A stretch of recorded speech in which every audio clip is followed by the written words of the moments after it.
Dismayado si Senador Pia Cayetano sa kabiguan ng Department of Trade and Industry o DTI na ilatag ang mga patakaran para sa implementasyon ng Republic Act 11900 o ang The Vaporized Nicotine and Non-Nicotine Products Regulation Act o mas kilala sa tawag na Vape Law na naging batas noong 2022.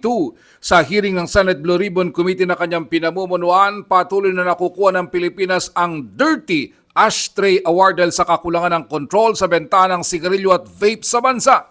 Sinabi ni Cayetano na malapit na ang June 5 deadline para irehistro ang lahat ng mga vape products, ngunit nakalulungkot umanong tingnan na hindi nagmamadali ang DTI upang ito ay ipatupad alinsunod sa vape law. Isa ito sa dahilan kaya't sa simula pa lamang ay tutulang senador na ang DTI ang pangunahing ahensya na magpapatupad ng vape law. Mas gusto ni Senador Pia na ito ay sa ilalim ng DOH dahil may Food and Drug Administration o FDA na mas alam ang ginagawa pagdating sa mga produktong masama sa kalusugan.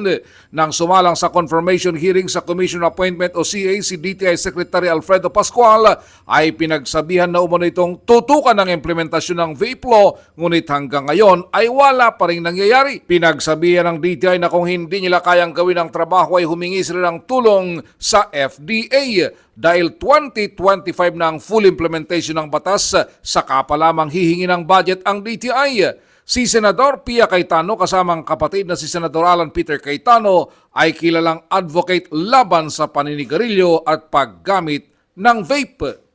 May balak ba ang DTI na gawin ng maayos ang trabaho? Wala. Bakit ngayon palang 2025? Bakit? Bakit? Kasi deadline na. My God! Is that the kind of public service we offer the Filipino people?